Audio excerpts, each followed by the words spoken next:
Hey everybody, this is Ryu from Colony Gaming, and welcome to Unturned.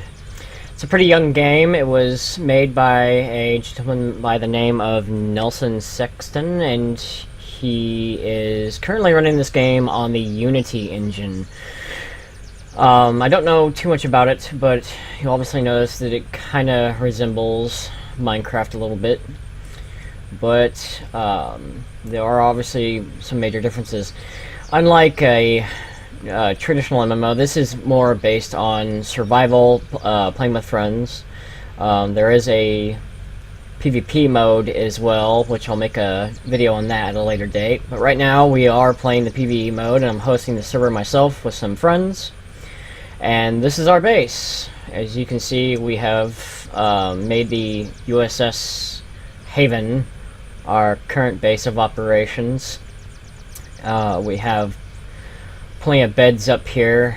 You'll find like cots and beds and things like that, or you can make one yourself and you claim it. I'll show you. See, this one's mine. Unclaim, claim, and if you die, that will be your respawn point.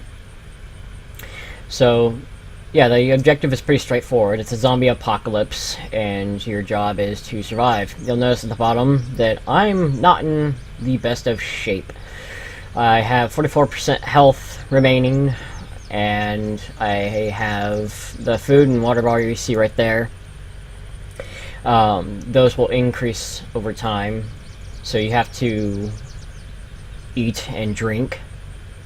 You also have this over here, which is illness.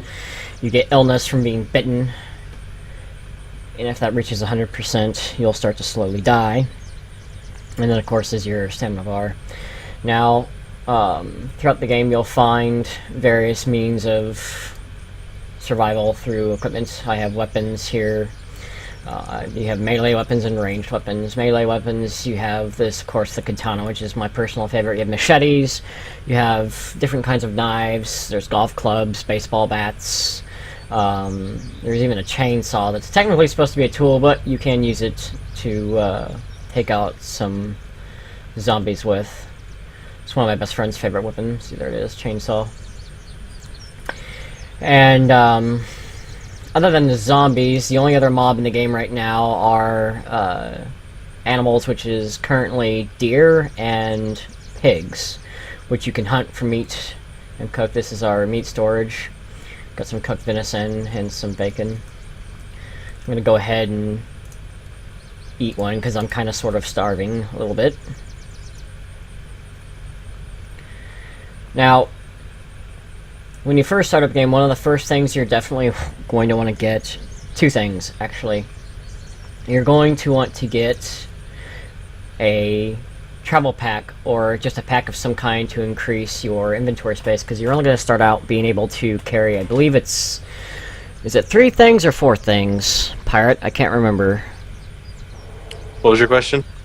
How many things can you carry at the very start? Isn't it 4? Just 4 things? 4. Yeah. Right, so you'll want to find packs, and this is what the travel pack looks like, so you got an idea of what they look like. One of the very first things you're going to want to get. You're also going to want to get a canteen. These things are absolutely amazing. See, right now mine is full, and you can refill it just by going up to the water and left-clicking, or you can find a well, which you'll see later on. There's wells at a couple of the farms. There's also maps in this game. It'll show you an area of the map, and of course the red X is your current position. It'll move with you. That's also pretty invaluable. And yeah, definitely first and foremost a melee weapon. Now, some melee weapons apparently break. I've never personally had one break. My katana's never broken yet. But apparently, like, things like the bat and I believe the golf club do eventually break at some point. So yeah, find yourself a good melee weapon. And of course, as with any zombie game, aim for the head.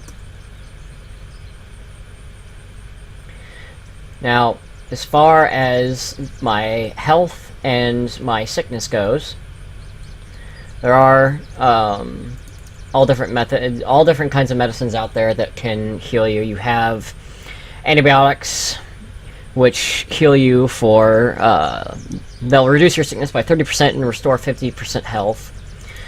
So they're absolutely amazing. They're a little bit uncommon. I wouldn't say rare, but they are very uncommon. See my health going back up and my radiation going down.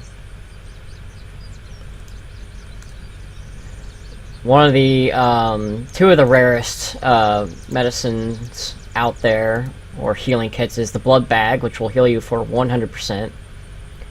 And the med kit, which pretty much just, this thing does everything. It restores 50% of your health, reduces 20% sickness, stops bleeding, and fixes broken legs. It does everything, and they're absolutely invaluable to have, especially if you're playing on hard mode.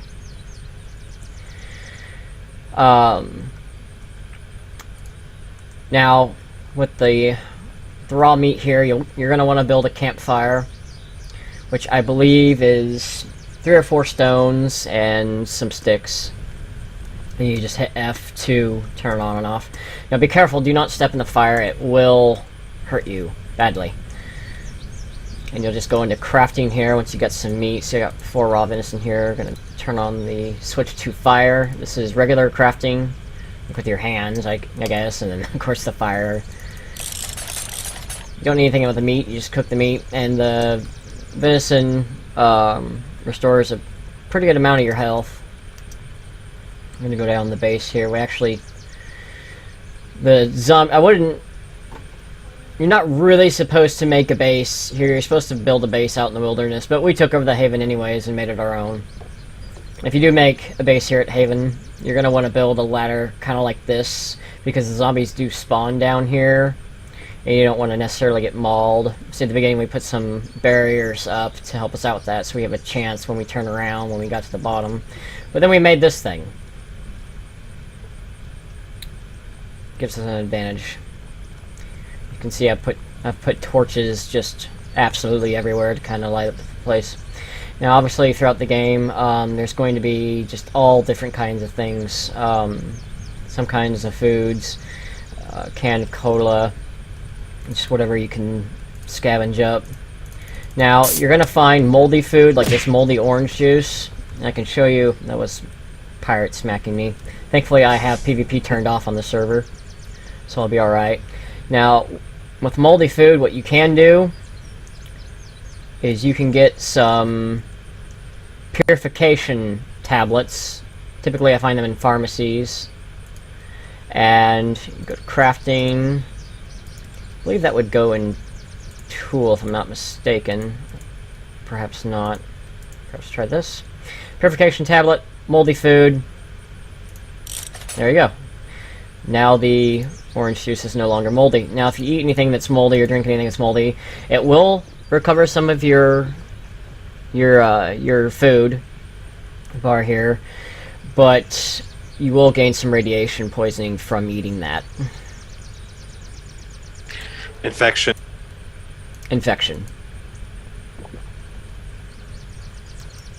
Another nice thing to have is body armor will kind of look like that. I'd get some body armor. Now onto the weapons. You'll see here, Pirate here has a particularly large gun, and yes, that is a silencer on it. If you hold, whenever you get a gun, if you hold T, it'll kind of do a crisis kind of UI, and you'll be able to add all manner of different modifications to your weapon. So here I have a grip, a suppressor. Suppressor is probably my favorite, simply because it helps with your sneaking around, especially if you're in hardcore mode. I would imagine suppressor is almost a must-have, as your guns will generate flashes and obviously make noise, and that will attract zombies to you. Now in normal mode it's not too much of a big deal, but we are prepping for hard mode. And in hard mode, the zombies, they hit 3 times harder. There is also a multiplier on their health and a multiplier on how much sickness you get per bite. Hello, Archer. See, he's got... I think that is the Desert Travel Pack. I'm not sure what gun he's using. Now, you'll see here I have some... I've built a kind of a barbed wire fortification. Yes, that door is very sturdy. It is a very useful and sturdy working door. But I have built a kind of a fort around this area, and the reason why is because of the garden here. Now, the garden is going to be probably your biggest primary source of food, especially in hardcore mode. And it's pretty easy to grow. You don't really need water. You do have fertilizer, which will grow a plant instantaneously, but honestly, I've never really had a problem growing the crops because they grow pretty quickly. You can either just restart the server or just walk away and come back, and generally they're full grown. And you pick one. See, I got some fresh corn here. I just harvested corn. Got some fresh corn here. Now what I can do is I can either eat it, or I can take it into my crafting here, and for every fresh vegetable, it'll craft into 2 seeds. So 2 for 1. And then you'll equip it, and I'll go ahead and replant these because I'm not hungry right now. And don't forget that moldy vegetables can be crafted into 1 seed. Yes. It's a good way to start your farm, since you're probably going to find lots of moldy vegetables around. They're not particularly tasty to eat. Not particularly. Now I'm going to show you guys our vehicles. I think we have one of everything but the APC. I believe the APC seems to be the rarest vehicle that spawns. Generally it'll spawn as camo. And there is an even, I believe the desert version of the APC, which is basically kind of like a troop transport, carries like 5 people, has a ton of health, big tank of gas.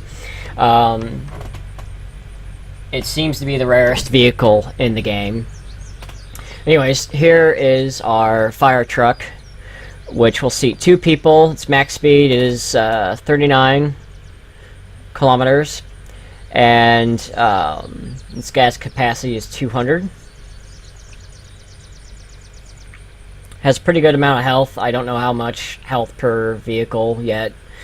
Let's see here. Here's the car, which its max speed is about 43 kilometers, I believe, and standard 100 fuel. The truck here, or the LCV, can seat up to 4 people. What's cool about it is the other 2 people can sit in the back here. It's pretty funny. It goes about 46 kilometers an hour. Has the same amount of health as the car, from what I understand, and 100 units of fuel. Yeah, you can shoot out the back. It's pretty nifty.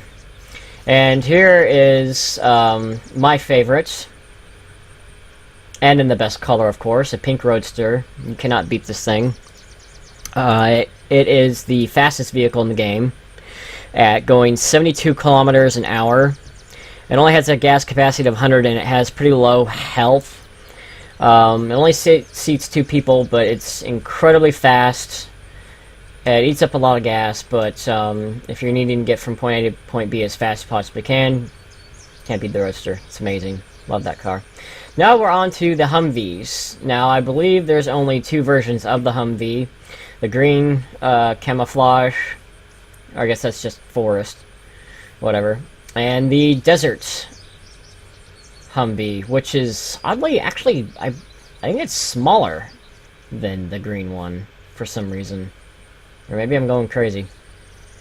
I don't know. You're going crazy. They're the same size. Are they? Okay. But anyway, they seat 4 people, 2 safely in the back. Unfortunately, with like the fire truck and the Humvee, you can't look back. So if you're trying to back up, that's a bit annoying. But the Humvees go 54 km an hour, 200 fuel unit, really good health. I don't know exactly how much health. I believe it's higher than the truck and car's health. But it is an excellent vehicle. It's probably the most balanced vehicle in the game. The van has 4 seats, goes 46 km an hour, 200 fuel units. I don't know the health though, actually. I've never tested that. I would assume they have more health than the car, but I could be wrong. They're just vans. The police car. The police car goes 54 kilometers an hour. I believe it has the same health as just a regular civilian car and 100 units of fuel, and it is a 4-seater, so it's not bad. And I suppose that's it for our vehicle collection. We have pretty much everything but the damn APC. Now it's starting to turn night here, so there's lots of different ways you can handle the night. I personally have the civilian night vision. There's also a military one that's it's more like an infrared, and it kind of makes everything black and white. But the civilian night vision goggles is just your regular night vision, so everything's kind of like green looking, but it definitely helps in the dark. You also have flashlights, and you also, if you find a miner helmet, which I could show you back at the base later, if you ever find is it construction helmet or miner helmet that they find?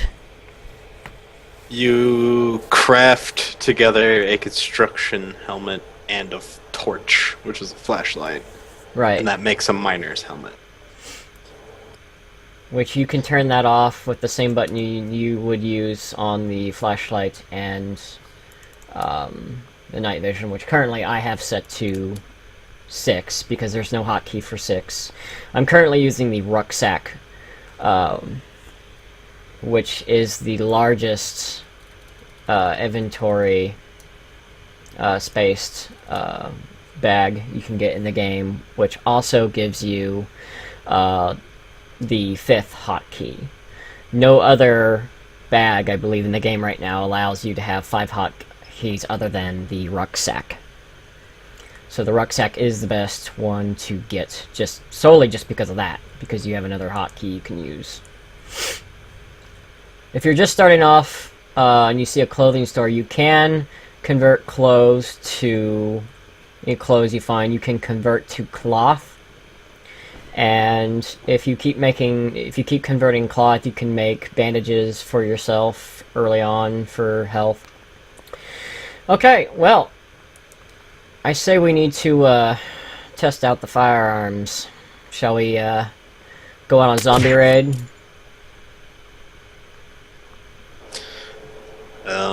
Sure. What vehicle shall we take? Let's just take one of the vans.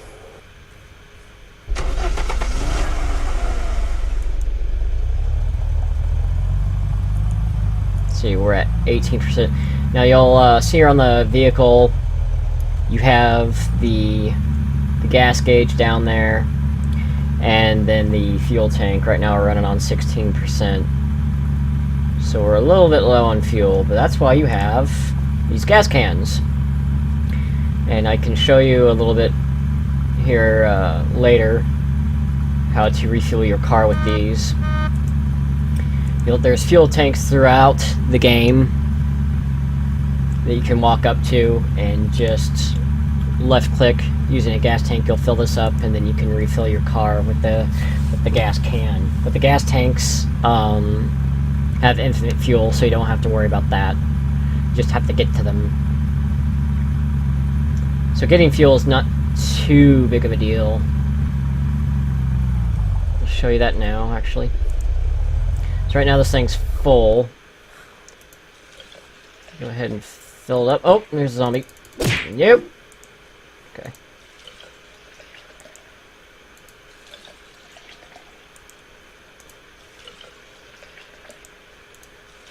See? Infinite. Yeah, that's good enough. Now, remember when I said earlier that the wells... See, my canteen's empty right now. These wells... And don't jump into them, because you could get stuck. If you do jump into one of these wells and you get stuck, just crouch and you'll be able to get out of it. Now, you have to have your cursor on the stone part of it. And then you can just fill up your canteen like such. And of course the wells have infinite water in them. Alright, shall we?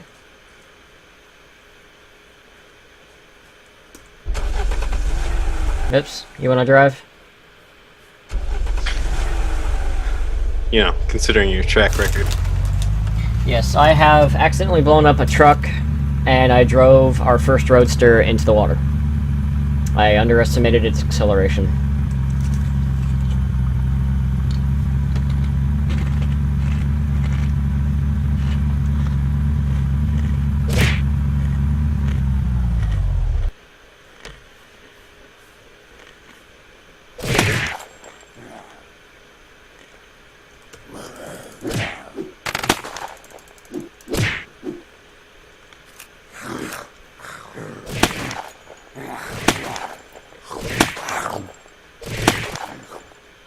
What gun are you using, pirate? Shotgun. Well, we've made an awful mess. In particular, it is called the Nova. Now, another thing about the vehicles is you can run over zombies, but you'll get no EXP, and you'll harm the vehicle. If the vehicle does get harmed, it'll start to smoke, and you can fix that by getting a blowtorch, which typically you'll find at the mechanic, any of the mechanic places. There are mechanic shops. And the blowtorches do seem to be infinite. But unfortunately, there doesn't really seem to be a health bar on the vehicles, so you just have to just do it until there's no more smoke left. And I usually just count to 5 after the smoke disappears, just to make sure. Now, from what I've been told and from what I've read, I don't know if this is true or not, but every time the vehicle starts to smoke and you repair it, its maximum health value gets lower and lower and lower until eventually you won't be able to repair the vehicle at all, and it'll be over. Now, I don't know if that's true. That's just what I've read and been told. So if anybody can find that out and correct me about it, just let me know.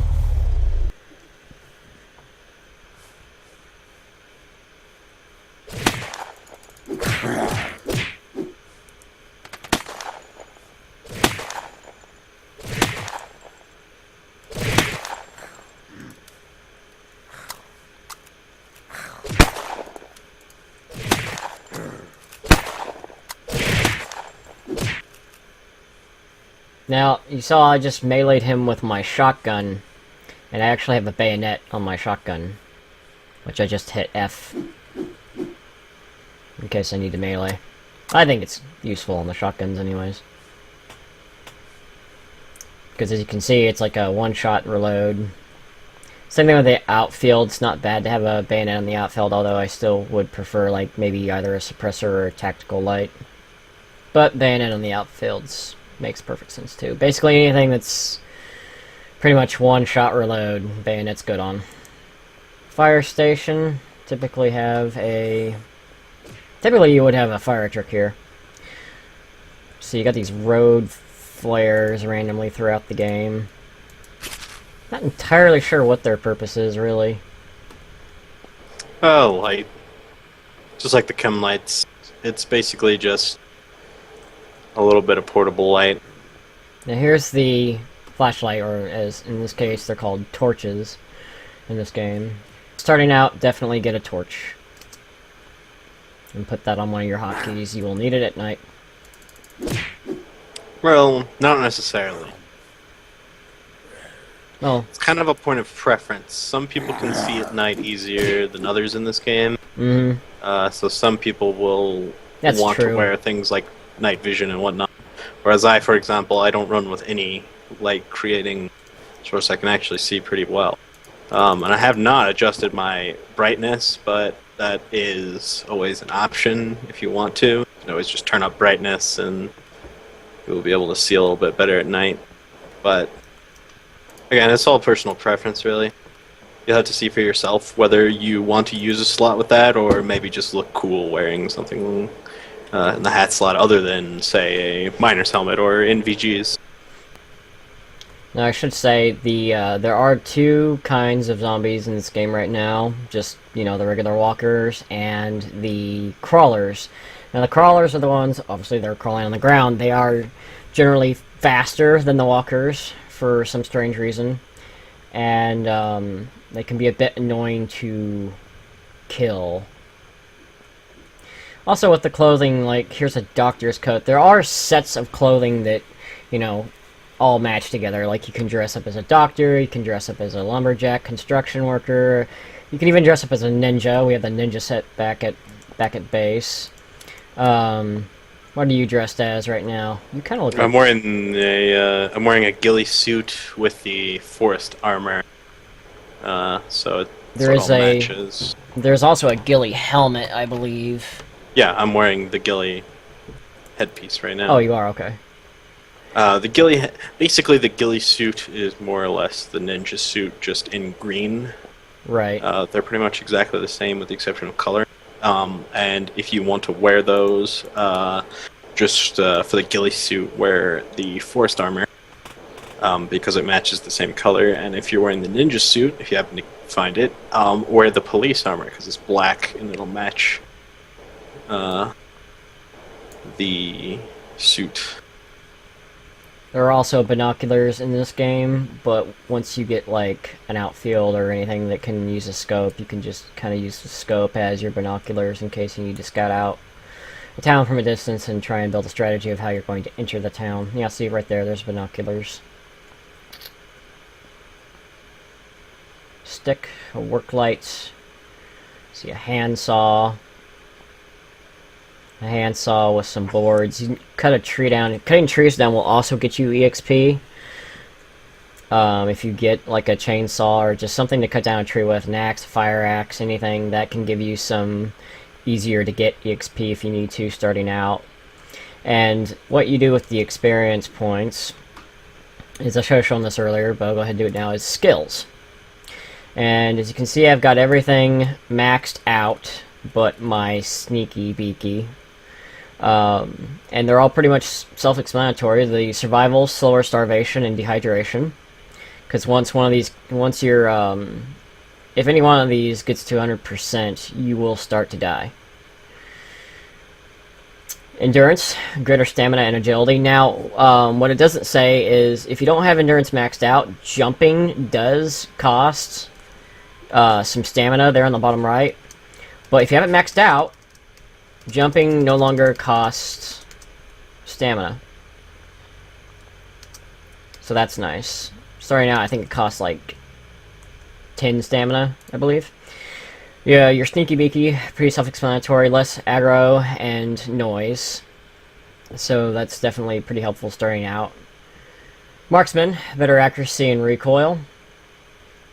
Warrior, do more and take less melee damage, which is nice. Although, I find this one to be a little bit strange, as I haven't really been able to tell if my damage has increased leveling warrior or not, because with the katana, everything has always died in 2 hits to the face, or at least 2 hits to the face, using it. But there is definitely, I can tell, I take way less damage. Direct actual damage to my health bar, I take about 4% damage. Once you get warrior maxed out, they only do 4 damage to me. And as far as the sickness goes, that is 2%. 2% per hit. 2% per hit. But the immunity maxed out here, less disease and more vitality, which is very nice. And the outdoors, stronger mining and chopping. It just basically means if you're, using a pickaxe or chopping trees down, it'll take less time to do that. And craftsman, This is also incredibly important. You see there's only 2 levels here. There's Craftsman level 1 and Craftsman level 2. A lot of the items that you craft in this game will require at least either crafting level 1 or crafting level 2. So at the top here I have 160. I can go ahead and put a point into my Sneaky Beaky. And it'll tell you how much the next level is. So right now it's 255 for the second to last point into Sneak. No idea how much the last one will cost. Probably pretty pricey. But getting EXP in this game seems to come by pretty easy, especially if you purchase the gold version, or gold membership of the game, which, I don't know if you can host a gold server or not, actually. But on the gold server, apparently you have, like, 2 times the EXP rate, which is nice. More loot drops, I believe.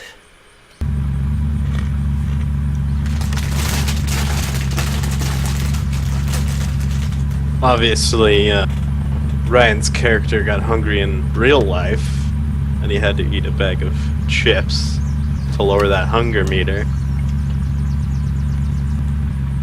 But, yeah, we're glad you're here, watching this on this lovely drive, through this beautiful land of, Prince Edward Island. Prince Edward's Island. Now, why is it called Prince Edward's Island? You'll have to ask the Canadians, because, yes, this takes place in Canada.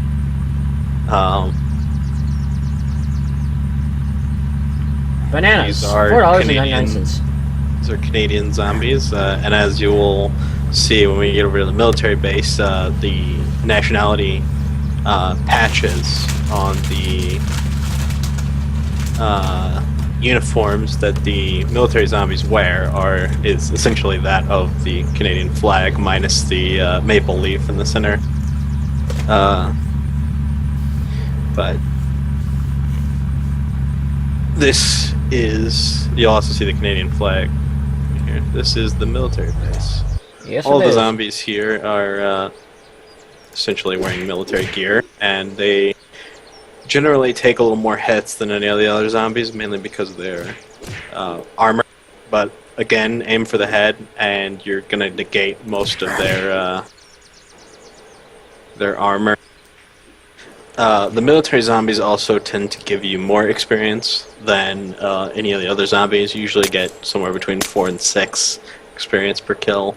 Just got 5 out of that. Occasionally it'll go a little lower, but... Now, I want to show you a difference here. I sniped that guy with a silencer so nobody heard it, but if I start firing off my shotgun, especially at night, they will swarm you at night if you fire at night. It will also spawn some zombies around you if you make a lot of noise. Like, it will actually spawn them. Shooting your weapon repeatedly. Honking the horn of your vehicle a lot. It will occasionally spawn some near you. Alright. It can be a good or bad thing. I mean, depends on your situation. I mean, if you need some experience, it can be a good thing, and if you're also prepared, but just something to be aware of. Also, if you look over here, there's a tower with a ladder going up. One key thing to note is that make sure you kill any of the zombies around you before you go up that ladder, because they will camp the ladder, and it can put you in a very precarious situation. Now you notice out here, there's some deer here. Now, I believe at least the default still is X to basically prone. X to crouch, Z to prone. Oh yes, I'm sorry. Z is prone. That'll help with your sneaking. And X is prone. Now I got sneak up pretty good, so I'm going to prone here. I'm gonna pull out my sniper rifle. You can see there's actually 2 deer there. They're kind of together. And that deer gave me 6 EXP. I killed one, and Ryan here killed the other. And, teamwork, man. Venison is probably one of the best food items in the game. It gives you about 35% hunger, which is pretty high for most of the food. Um, all you have to do is, as I'm pretty sure Ryan said earlier, but I'll retouch on it, gather out the venison from the deer and then take it over to a campfire that you've created. And then activate the campfire and then go into your crafting. In that, you'll see a little picture of the fire. Click that, then add the venison into one of the supply slots, and then hit craft, and boom, you've got cooked venison. Now, if you eat the deer meat raw... Oops, sorry, got a friend over here. If you eat the meat raw, you will receive some sickness. Now, all animals will drop the these animal pelts here, which I've never actually gone and looked at to see what they make. I haven't really been paying too much attention to it, but yeah, you don't really want to eat the raw meat, but I'll go ahead and show you anyways. It won't kill me. So I'm going to eat the raw meat. Got some sickness there, but it restored a little bit of my health. So it's kind of a waste to eat them raw, but if you're in an emergency and you need to do it, then just do it. You can run over deer and pigs with your vehicles. Although it will damage the vehicles, it should still give you meat. Generally, for me, it does. So you can save ammunition that way by just running them over. I'm kind of curious to know, though, if once your sneak is on max and you're wearing a dark costume like the ninja or the ghillie, if you can basically crawl up to an animal and melee it to death. I'm kind of curious to see someone do that. Here's a car jack. You can use those to get vehicles unstuck. And no, it does not work on the broken down APC back at the airport. Trust me, I've tried. Very sad face. Well, there are a couple vehicle models in the game which are just actually models, not actually drivable vehicles. Most of them, though, are basically crashed, and it'll be pretty apparent that you can't get into them. There's only a small amount of them, though. Most of the rest of the vehicles in the game are definitely drivable. You may have to touch them up with a blowtorch. Some of them will spawn damaged and smoking. Those you'll, of course, need the blowtorch. Most of them have a very small amount of fuel in them or are empty, in which case you will, again, need to get a fuel can and fuel them up. But, being that fuel is infinite, as we mentioned earlier, really you just need to go to one of the locations that has a fuel tank, and then you can fill up whatever you want with it. Also, fuel tanks tend to spawn a fair amount, so you can usually just find one. They're generally, as far as I could tell, are always full. So I'm going to show you guys here. These bullets do drop on the ground, but you will also need the actual magazines. And if you combine the right ammunition with the right magazines, you can refill the magazines. Now, once the magazine gets to zero, like this one, I don't have any ones that are really low right now, but this one has like 15 bullets in it. Once it gets to zero and I try to reload, you'll drop the magazine. And this is a mistake I used to make a lot, but you will drop the magazine on the ground once you try to reload it. Pick it back up, you'll see that the magazine will say 0. And if you have the right bullets here, let's see, I go to right now I have 8 military bullets. For the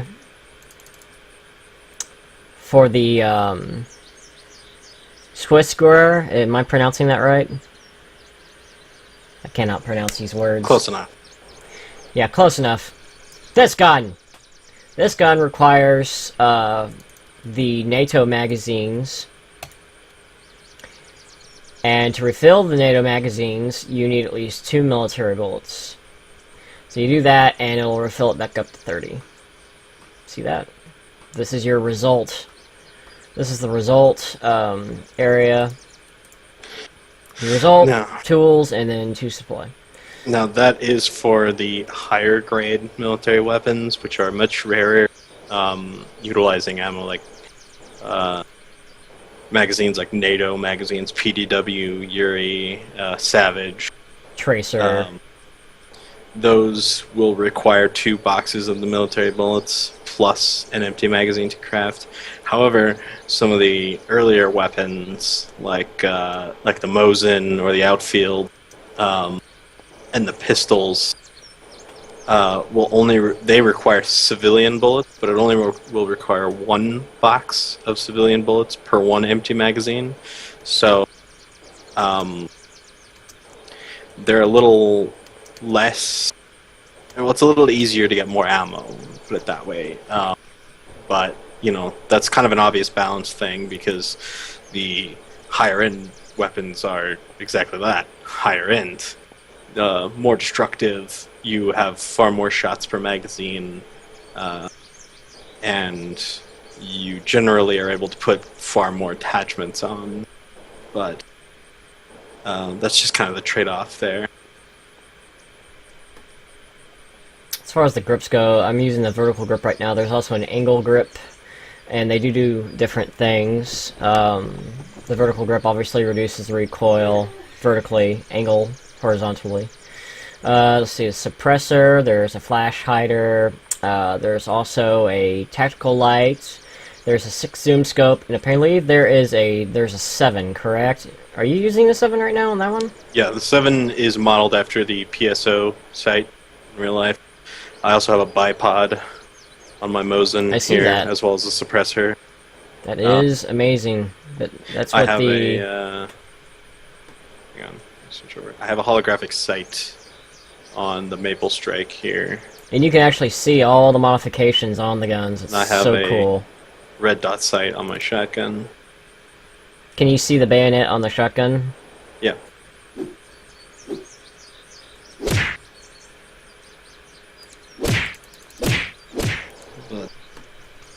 But I think that kind of wraps things up for this episode. I think we've covered a lot.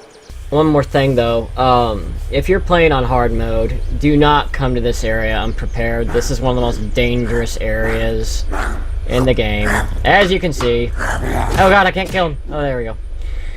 Anyways, like I was saying, this is one of the most dangerous areas in the game. The zombies here would be incredibly powerful on hard mode, especially, the multiplier, plus the armor they're wearing, and Pirate's gonna leave me behind.